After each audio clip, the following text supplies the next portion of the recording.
आर्य समाज के इस पवित्र व्याख्यान वेदी पर समुपस्थित इस आर्य समाज के बड़े ही कर्मठ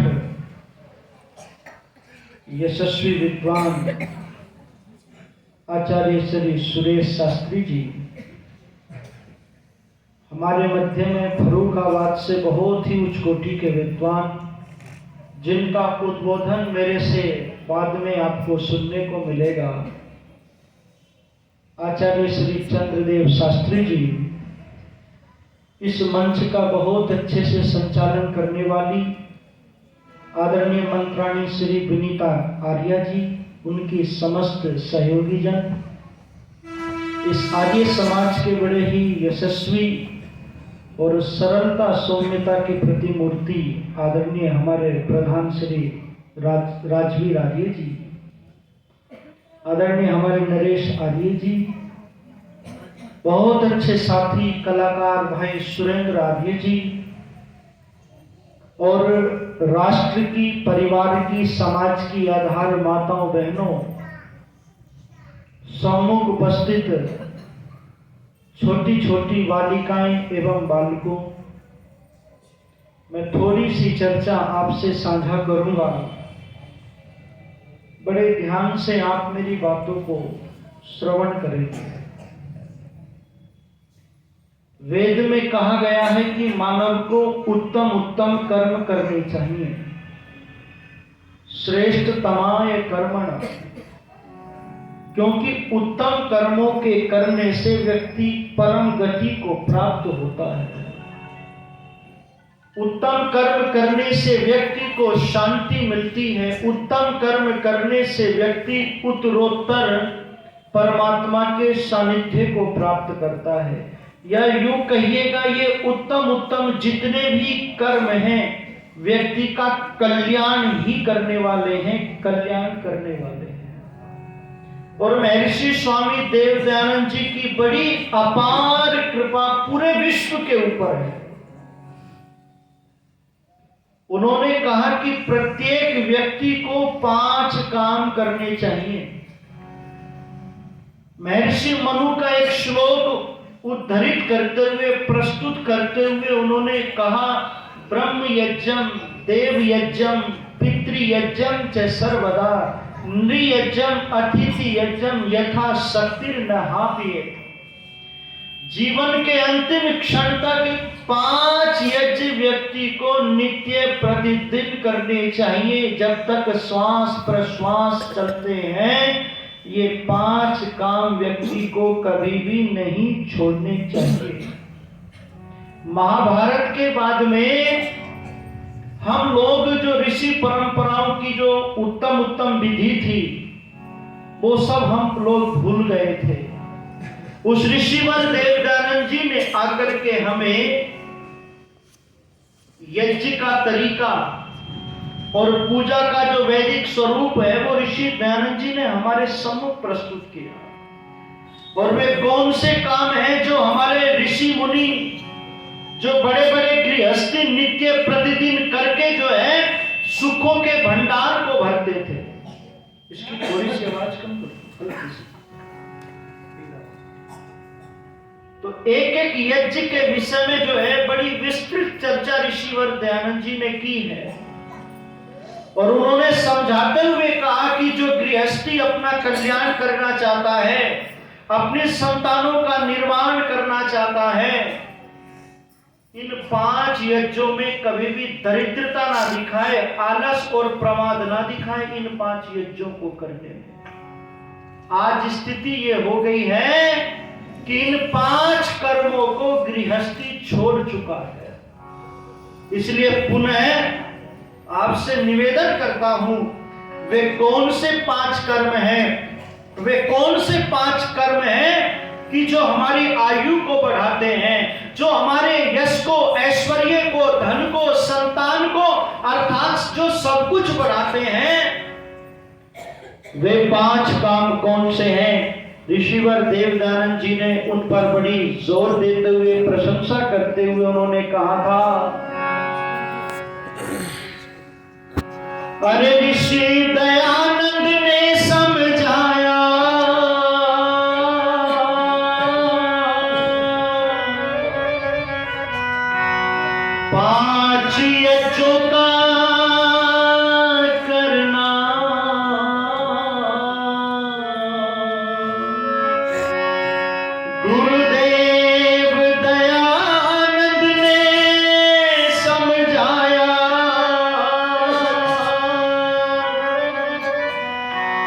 5 यज्ञों का करना, दीन दुखी और निर्बल जनों की कष्ट हमेशा हरना।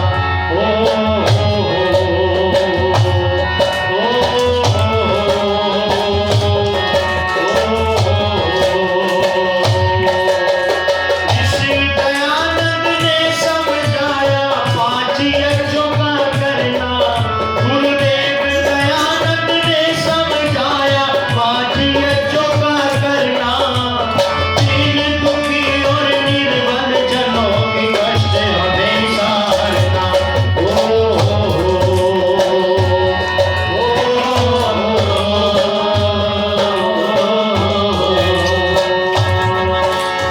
ऋषि दयानंद ने समझाया 5 यज्ञों का करना, ऋषि दयानंद ने समझाया 5 यज्ञों का करना, दीन दुखी और निर्बल जनों के कष्ट हमेशा हरना।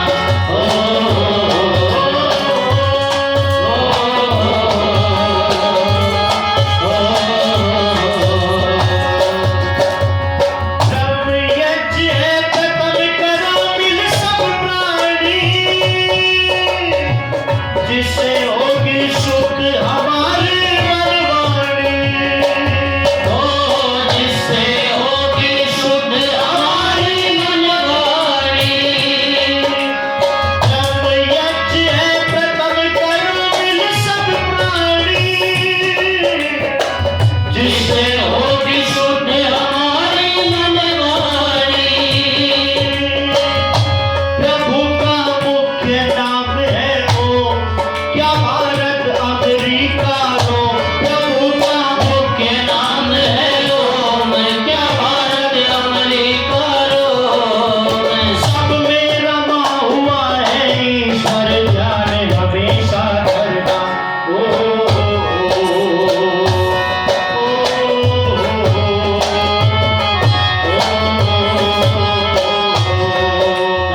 ऋषि दयानंद ने समझाया 5 यज्ञों का करना, ऋषि दयानंद ने समझाया 5 यज्ञों का करना, दीन दुखी और निर्बल जनों के कष्ट हमेशा हरना।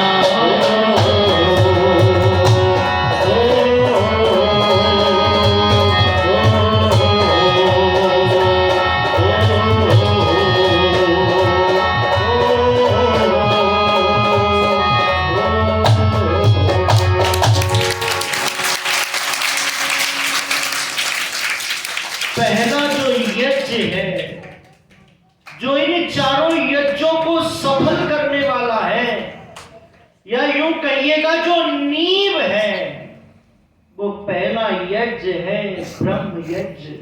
और ये एक ऐसा यज्ञ है, इस यज्ञ के करने में कोई भी बहुत बड़ा खर्चा नहीं होता है। जो बड़ी शांति और आनंद देने वाला है वो यज्ञ है ब्रह्म यज्ञ। और ब्रह्म यज्ञ, ब्रह्म बेला में उठ करके लोग ब्रह्म का चिंतन, ईश्वर का चिंतन किया करते थे। ओम खम ब्रह्मा की उपासना किया करते थे, जो सर्वत्र विद्यमान है। प्रातःकालीन उस बेला में उठ करके जब प्रकृति में चाहूं और जो है एक शांति होती थी, स्थिरता होती थी, और मन में भी उस समय स्थिरता होती है।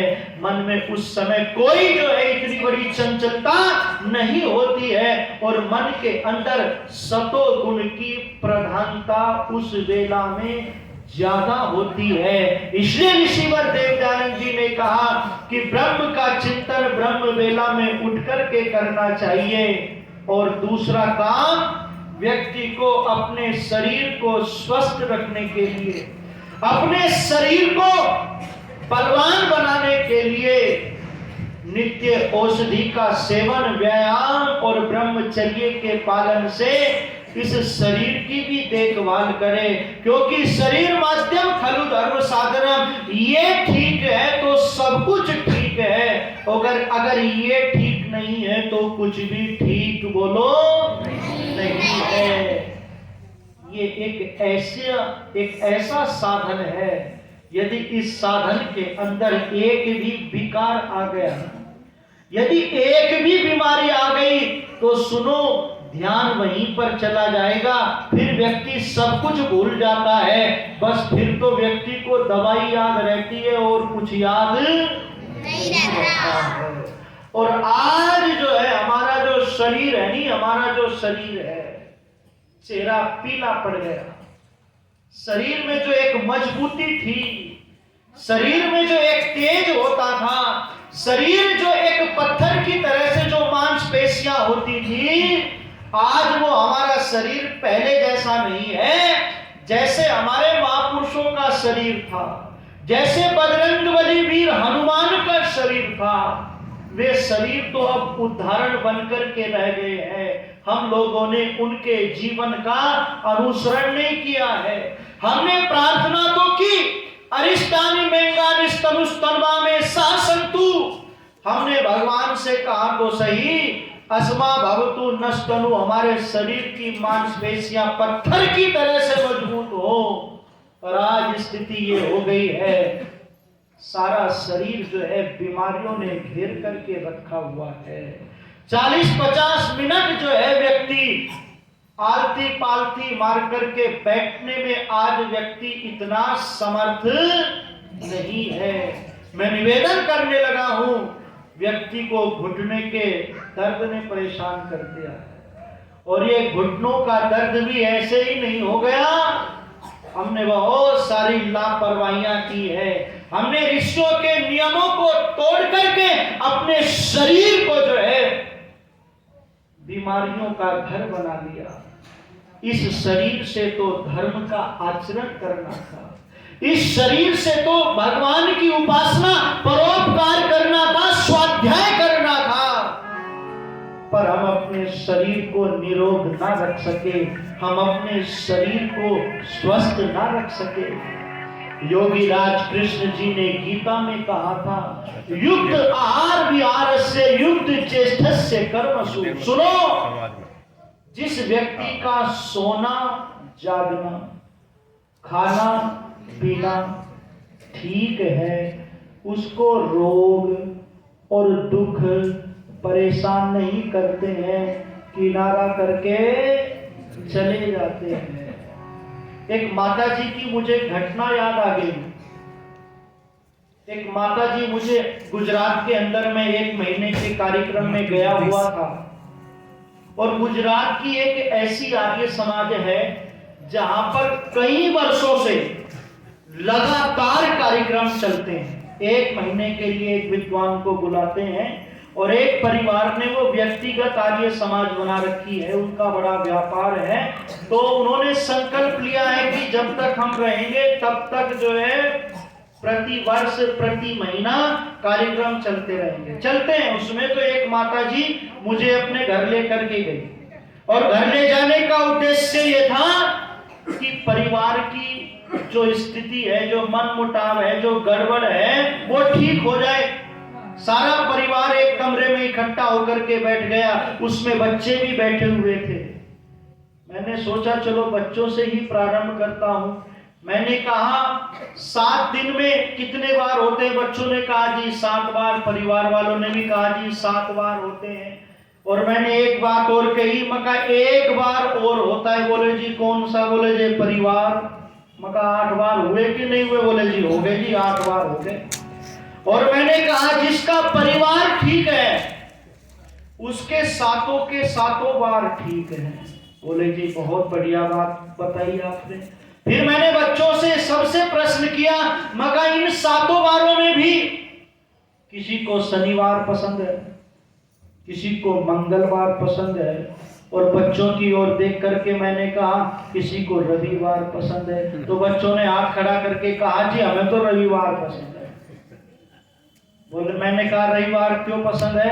बोले जी रविवार को सोना बहुत ज्यादा मिलता है, इसलिए रविवार पसंद है। तो मैंने कहा संडे पसंद है आपको? बोले जी हाँ संडे पसंद है हमें तो मैंने उन बच्चों से कहा, मगर बच्चों को जहाँ संडे पसंद होता है वहां पर बच्चों को अंडे भी तो पसंद होते हैं। बोले जी ये भी पसंद है हमें तो। मैंने कहा कौन कौन खाते हैं अंडे?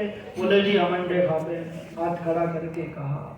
तो मैं निवेदन करने लगा हूं, आज हमारे लोगों की दिनचर्या आहार तक बिगड़ा हुआ है, और ऋषियों का कहना है जिसका आहार बिगड़ गया उसका व्यवहार बिगड़ जाता है, और जिसका व्यवहार बिगड़ जाता है बोलो जी उसका परिवार भी बिगड़ जाता है। इसलिए उपनिषदों में कहा आहार शुद्धौ सत्व शुद्धि।